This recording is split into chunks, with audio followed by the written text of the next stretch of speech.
Hello, I'm Nita Newman, and today I've had a request about drawing. I'm going to start with the self-portrait. You might think, oh my God, this is a hard thing to start with, but I'm going to sort of explode some of the myths about how you go about doing this. There's lots of how-tos out there, but in the real world, and you want to do a real portrait of a real person sitting in front of you, i.e. yourself, which is the best person that you can start with. Really, you're there all the time, you're a free model, and you really should have a go at doing self-portraiture, because if you want to do portrait, this is the way to do it. So I'll show you ways of sort of how not to do it, how to do it, different kind of mechanisms. We'll also look at some historical self-portraits, like from Titian, the man with the quilted sleeve, and also we'll look at Rembrandt as well a little bit later on. I'll talk to you about some artists that I think that are worth looking at, and I'll show you those links in the description to some artists that I think personally are fantastic portrait artists, such as Barbara Walker, Dryden Goodwin, and also the fabulous Maggie Hamblin, who has a glass of whiskey in one hand and a fag, and in the other she has a pencil. So I'm hoping that you can see that and have a look. Click on that link to iPlayer, which she's on. So absolutely brilliant. Do have a look at Maggie Hamblin. I don't want you to be a mini me, so I'm not going to show you much of my art or what I do, because I think that's unfair really, and I want you to have your own stamp on what you do. I don't want to come on here and say, do you want to do amazing art? No, that's not for me. I want you to do your own thing as much as possible. So today what I'm going to do is all these things that you see about how to draw the face, where things go, the eyes are in the middle, which, looking at the screen now, yeah, definitely everything is in the middle in terms of proportion, top to bottom. There's an eye's distance between my right eye and my left eye. All these things, yes, they work, but in the real world, when people are moving around, this makes a difference, and it is very, very different. So that center point will then drop down, and it's no longer the same. So it's not half, it's in thirds now, as you're looking at me. I'm going to draw on my face so you can actually see this in practice and when I move around the screen. So this is one of the worst makeup demonstrations you're ever going to see in your life. Okay, so I'm going down the center part of my face. Ooh, right on the nose. And you're going to see me. Oops, close up. I'm going to draw across my face too. I have put on a little bit of makeup on today because you won't see my eyebrows because they're blonde or ginger. So they are blonde, and straight away you can see how this changes when we're looking at the face. Now, if you're going to do self-portrait in the mirror, one of the major things that you need to remember, I'm just setting up my mirror in front of myself, is that you mustn't move, and that's really important when you're doing portraiture, because your memory is really bad. My memory is really bad, unless you are a savant and have a photographic memory that you can draw from, which I don't. You must make sure that you stay in the same position when you're looking at yourself. So you'll have a mirror in front of you, but you'll also have something to draw from on the other side. So I've got my mirror in front of me and I'm looking at myself, and I have something to draw from. Now, historically, when you look at portraiture, like as I mentioned, like Titian, the man with the padded sleeve and quilted sleeve, what he does is he has a mirror in front of himself and he has his canvas on the other side. Now this means that he can still look, and you get this, always get this, you tend to get when you look at self-portraits, because artists have always used mirrors, to have this side-on portrait, because you cannot remember. So it actually, what it does is that you can keep your eyes on your paper or your canvas and your eyes on yourself without moving your face, and that is critically important when you're doing a self-portrait. Okay, so the measuring different distances are somewhat different to what you see in books when you look at yourself. So what you have is a, am I recording? Yes, I am. What you have is the eyes don't have the same width between each other, and what you have also is that I'm looking at myself from the side. You will observe that there's the roundness of my eye here is not the same as the roundness of my eye here. It's a lot flatter. Now Picasso had this right. Picasso wasn't stupid when he was doing his Cubist portraits. It did look really wacky, but basically what he was trying to do was see around corners. So what the human brain does, it has a model. Your brain has a model about, you have two eyes, a nose, a mouth. How hard can that be? Very, because your brain has this model. It is telling you this is how you're going to look. This is how a portrait is going to look. And that's wrong. You have to disregard what your brain is thinking, what the models of your brain is telling you, because you are then starting to rely on your memory. You must observe in such a way that you have never seen a nose or you've never seen a mouth before, and try to look at it afresh. One way of doing that, if you're working from a photograph, is to work upside down. This portrait here is, well, I think if you probably guess and put there in the comments who you think that is. I'm not going to say who it is. I don't tend to do celebrity portraits. Reason being is that I feel that they're a little bit cliched, so I tend not to do them, but I think it's a good thing to show that I can actually do this, but I tend to choose not to. This was done entirely from a photograph, and it was done upside down. So put your photograph upside down and put your drawing upside down. It will make you unfamiliar with what's in front of you, and it will help you to do your drawing in a much better way. You'll find it incredibly easy. Many of my students find this technique really useful. You turn something upside down or put it in a mirror, put your picture into a mirror, and you will see all of the mistakes that you're doing. Also, another tip when you are doing a portrait, especially from a photograph, is to use a photograph that is of a decent size. Little photographs from magazines, you're not going to get the kind of level of detail that you need to be doing this. So do get something of decent size so you can get a fix on all of the areas, and you can get a real look. You can really look and concentrate on some of these different spaces on the face. So don't mess around with just tiny little images. You'll be defeated by them. So try and get them printed out larger. Also, if you want to take a photograph of yourself, do so in daylight, and make sure that you're lit from the side so it casts some really good shadows. That's another tip that you'll need to latch on to. You could also convert yourself to black and white. So if you want to work in pencil and you want to work tonally, look at doing it in black and white.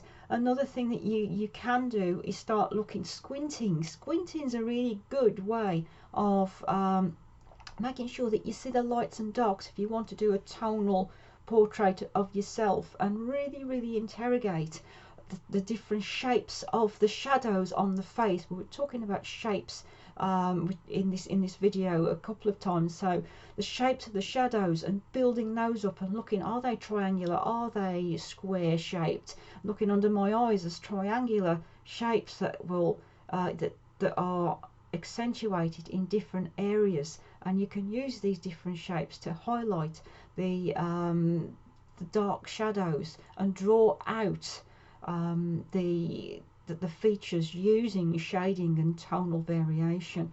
I'll do another session on tonal variations another time, and also some practice sessions on how you can do some exercises to help you do this kind of drawing as well.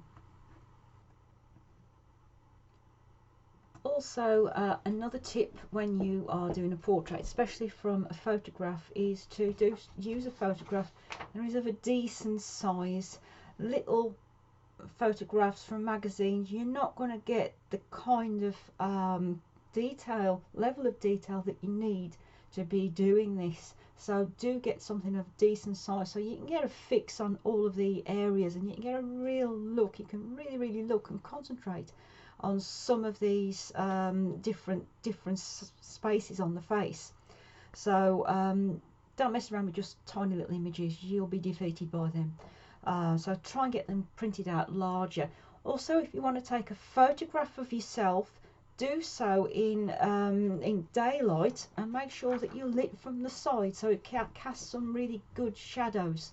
That's another tip that you'll need to latch on to. You could also convert yourself to black and white. So if you want to work in pencil and you want to work tonally, look at doing it in black and white. Another thing that you can do is start squinting. Squinting's a really good way of making sure that you see the lights and darks if you want to do a tonal portrait of yourself, and really interrogate the different shapes of the shadows on the face. We were talking about shapes in this video a couple of times. So the shapes of the shadows, and building those up and looking, are they triangular, are they square shaped? Looking under my eyes as triangular shapes that will that are accentuated in different areas, and you can use these different shapes to highlight the dark shadows and draw out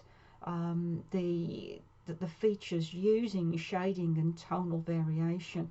I'll do another session on tonal variations another time, and also some practice sessions on how you can do some exercises to help you do this kind of drawing as well. You'll see lots of tutorials on YouTube about how to do this, how to do that, and it's all wonderful and it happens really quickly. These people are practiced, remember that. They know what they're doing. So ignore it. Please ignore that, because you will feel completely deflated by the end of the tutorial and think, why can't I do this? It takes years and years of practice. If you do it every day and you do it quickly and force yourself to do things fast, you start to become more fluid and less tentative as well. I'm going to take a drink. Okay, so you may see that there's lots of grids and things like that that you can use for doing drawings. I don't advocate the use of grids ever. If you want to draw in the real world, you really need to be getting out there and doing it, and it's right in front of you, and that's the only way you'll really learn how to do portraiture, or any kind of drawing for that matter. So there are things that you can do. As I said, you can imagine this imaginary line which is going down the face, up my nose. That's a bit clearer, perhaps. Okay, I feel like an Anthony Gormley sculpture. So you can use a piece of paper and you can drop a plumb line down your face, as long as you do it straight and you're doing your drawing, to see, and you can measure where things are in relationship to each other. So I'm looking at my eye at the moment, and it is, whoops, I'm lining my eye up, the pupil of my eye, to the corner of my mouth. And you can do this across the face in different ways. You can also look at your angles as well. So that's another thing that you can be looking at and thinking, okay, where are my eyes Where are they landing in terms of where they sit in terms of pupil to pupil or eyebrow to eyebrow? I can't. Eyebrow to eyebrow. And you can do that when you're looking at yourself. It really, really does help. Oh, it's difficult. I'm backwards on the screen. So these things you can use to help. Oops, daisy. You've got to have them straight. I'm better off looking in the mirror to actually have them straight. And I can see myself in the mirror now. And you can drop a straight plumb line down to see yourself from this angle or from other angles and see which way that you are tipping if you're looking at yourself. Self-portraits tend to be glum.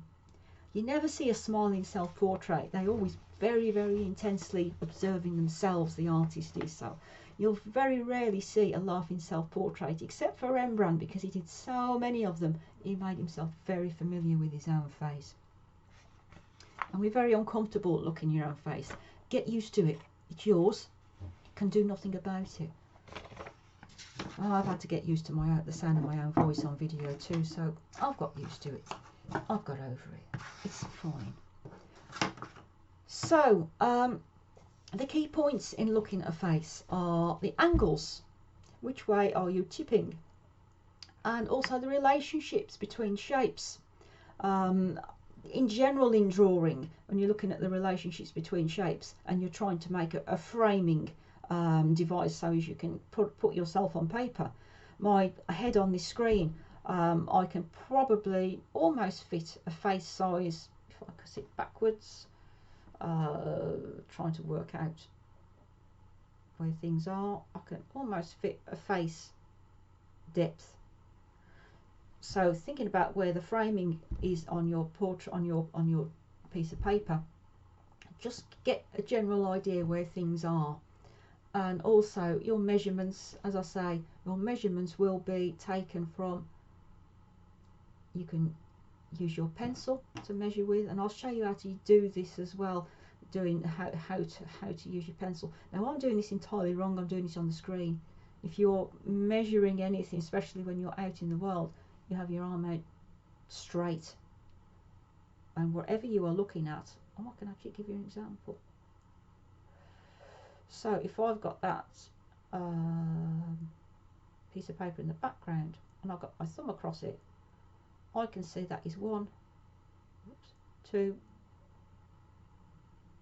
so it's almost the same size. If you get my meaning, you can use your thumb in a straight line to actually judge distances, but you must keep that in a straight line, and then you multiply it by how many times the size of an object is to fit it on your page. I think that makes sense. Okay, as I say, I was struggling with this because everything is a little bit backwards. We're looking through a webcam. I haven't recorded my sound. I hope this sounds reasonably well. I should be using my Zoom, and I haven't used my Zoom sound recorder. I've completely forgotten. Apologies for that. So, basics, key points when doing a portrait. And this is just a drawn portrait. We're not talking about colour or anything like that. We just want to look at the fundamentals of drawing.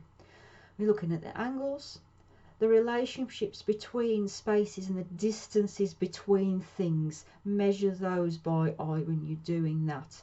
Simplify shapes as well. So if you're looking at something, you're looking at a torso perhaps, that will be rectangular. You're looking at legs, they're almost like sausages. Everything's sausages, circles, squares, wherever it is. Basically put them into shapes, and that will give you a decent framework to work from, and think about the size and the relationship between these shapes. Identify outstanding features. If someone's got a strong haircut, a bob or something like that, or they have a pair of glasses on, the glasses will help you to frame a specific area on a face. The other thing that you can do as an artist when you're starting out is that you can look at just specific areas, and you can say, I'm going to concentrate on just drawing lips or just drawing eyes. If you're a builder and you're a student as a builder, you're not expected to build a house, and it's the same with drawing. you'll with a builder, you'll start, if you're a builder, you'd start to build a wall. That's probably one of the very first